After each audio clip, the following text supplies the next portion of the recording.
Okay, this is my comparison video of the new Swarovski Z5i Plus and the 2.5 10x42.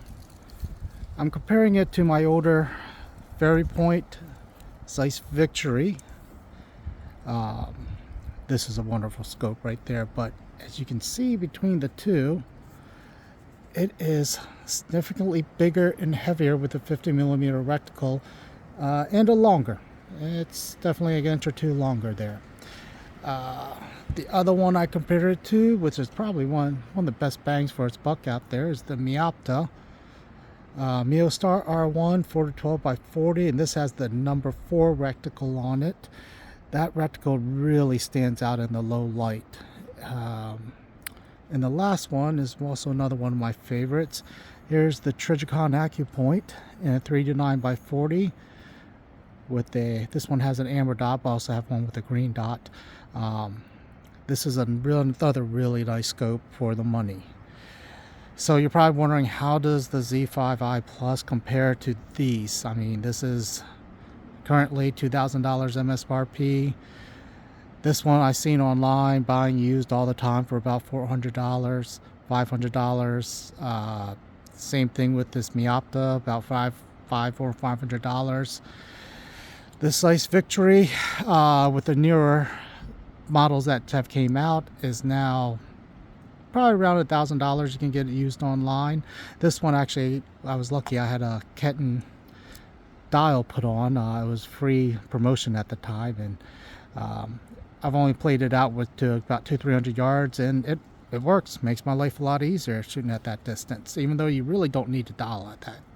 Only to 300 yards on the 300 Windsurge, the short mag. I have that one on. So you're going to ask probably who has the best optics. I would have to say the Zeiss. The Swarovski is right behind it, even though it has a significantly smaller objective, 50 versus 42. It does give up a little light collection at night. The reticle is a plex on this one, so that one works a little bit better than this, but they both have great illumination, so it doesn't get too bright, doesn't blow it out, but I can get a good 5 minutes, 10 minutes more with this one. Out of these three left, I would say the Swarovski, like I said, would finish in second place. Third is the Meopta, not far behind, but I really like the number 4 reticle on this one. Even though it's not illuminated, it takes me all the way up to the end of shooting time, which is around here, half hour past sunset. And that's in the dark woods, not in the field, but in the dark woods. The Trijicon, of course, optics aren't as good. It gives up way earlier than these three, but it will still take you to the end of shooting time. And in fact, I shot a nice 8-pointer this year, literally in the last minute. It was only 50 yards away, but I could still see it clearly. And with the tritium and the fiber optics, it had a nice little point. Boom, quick and easy. Loved it. The reticle on this one is probably my least favorite. It's so fine. Even the Plex was fine, but I went with the BRW because it has the windage hash on it, so I don't have to adjust windage. I can just use the MOA hashes and decide. I do wish they had it numbered at every 5. It would make my life a little bit easier, but I'm not really much of a long-range shooter. I like the ballistic turrets just to make my life a little bit easier when I do shoot out in the field, but like I said, most of my guns I use out there, I don't need to do much dialing. But I would highly recommend the illumination. Preciseness, once again, this is dead on point. You can't complain. I know it's the older generation, but man, it's such a nice scope. The Swarovski, I think they hit a home run, where this one is fitting on a Remington titanium rifle, the smaller size. It doesn't overpower the scope, doesn't make it feel unwieldy and unbalanced. That one really works for me on just overall. I was going with the new Schmidt Polar. They were on sale, but this one size-wise fits so much better. I really think they hit a home run. The Meopta, it's a workhorse. It's sturdy, it's solid. I haven't really twisted the turrets with it, but I've used it a number of different rifles, And like I said, it's not failed. The optics take me right there to end of shooting, and then some. It's, like I said, nothing to complain. Probably one of the best buys out there if you can get a hold of it. The Trijicon, like I said, the optics aren't as good. I don't really dial with it, but the tritium and the fiber optics, it's just a point and go. Like I said, I use this on my muzzle loader, and it, like I said, same thing, works great. I find amongst scopes, especially the higher end ones, it's not the optic quality that I'm worried about. I'm not a Western hunter. I don't shoot cross canyons. I don't need every little single detail. But I do hunt a wide range of situations, from box blinds over a bean field, shooting 300-400 yards, to being in my archery stand in the middle of a swamp that I lose light 15 minutes before end of shooting, just because it's such a thick canopy and, you know, dark background and dark trees. And the shot might only be 20 yards. It's hard to say. So I've covered that range, but not Western shooting. So for me, dialing turrets aren't as important, but I like having them because when I am in the bean field, it makes it easier just to be that little more precise. Kentucky elevation, it's good enough for 300-400 yards. But when you can dial it in with the laser rangefinder, you'll have a lot more confidence.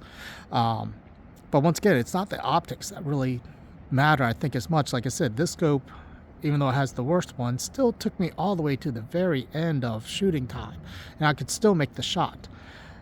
When I'm in the field, I actually have to be careful because all these takes me 15-20 minutes past the end of shooting time. If it's a full field, oh man, full moon in the open field, cornfield, man, you can just see forever, it feels like. So it's not the optics. The optics are great on all of these. It's the reticle we have to choose. Like, this one is the only one that's not illuminated, but the 4 reticle, it's just so bold and solid, and then it has the precise aiming in the middle. But at night, it just feels like those solid lines just go straight through. So you can really line it up. Obviously, the illuminations make it much easier, and that's why I like my illuminated scopes. But you have to worry about your batteries dying, which is why the simplicity of the Trijicon is right up there for me. It can take me to the end of shooting. Not much past, but it takes me to the end of shooting. But I don't have to worry about, did my battery die? Because if the battery dies on this one at last light, man, that reticle is thin and it's going to be hard to see. Now, during daylight, it's crisp, it's solid, it's precise. The optics are just so clear, you can feel you reach out and touch something. This one with the Plex reticle, it's also solid. It's a little fine for my taste. I almost wish I had the 4 in this one with the illumination, because that, we're done. You know, that's it. But the size, I gotta go with this one on, depending on which rifle you have. If you're hiking a long distance, the weight is a huge difference. I forgot the weight of this, but it feels a good 4 or 5 ounce difference. That one's much lighter. That's just about the same as the Trijicon. This total weight is ranked at 17 ounces. So that's fairly light for something with a ballistic turret and illumination. It still feels robust, and it's got a 30mm tube. You know, what else are you going to say about that? This is also a 30mm tube, but it's a brick. It's almost as much as that one. So you know that's solid. And like I said, it's never lost zero. None of these have. So that's also been good too. Sighting them in, quick, easy, 2-shot method if you want. Double check and you're all good. Like I said, the simplicity of this, I love. This is probably the best buy. It has better optics. The 4 reticle really gets you there, German number 4. This is still by far my favorite. It just weighs a ton. That's the biggest problem with this. But the clarity, the optics, like I said, it's still top notch, even though it's the last year model. I've heard from some people say that this is still their best light transmission scope, even compared to the newer models. And I would believe that. That's probably right up there with the Schmidt. But for the lightweight, portability, the features, this one really they nailed it. I don't think you can go wrong with this. It's got everything you can need to make it nice. I mean, everything you can want. Like I said, I wish they come with a 4A illuminated reticle. That's about it. So I hope this review kind of helps you decide what you like, and you know, check out my initial impression on this one. I'll probably do a couple more once I get this one on the rifle and sight it in. And you know, like I said, I only go to about 300-400 yards. So with this having 4 aiming points and a locking turret, I can't question that one. That's a really great thing there.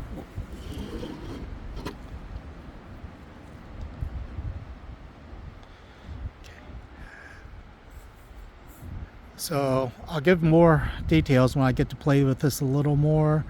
I'll probably take it out to 200, 300, 400 yards with the 4 aiming points. Locking turret, man, I like the locking turret, so you don't have to worry about did you bump your scope and change it. But with the locking turrets, nice crisp clean adjustments. I like the lines versus the dots. You can see that easier. You know, this is really going to go on my dual rifle. It's Remington titanium, so it's a light, smaller gun than my 300 short mag, which is a little heavier, beefier. Kind of overlap, but you know how we gun folks are. But yeah, this one's going to be lighter. This one's definitely lighter, more transportable, and probably I would say number 2 amongst these. Like I said, I haven't compared it to a Schmidt Polar. That's what I was going to get, but this new one came out and it was just such a nice size. I had to give it a shot. So that's my review. I hope it helps you guys make a little better decision, more informed decision. I haven't seen many reviews on this one yet from average people. So I hope this helps you guys. Take care. Bye.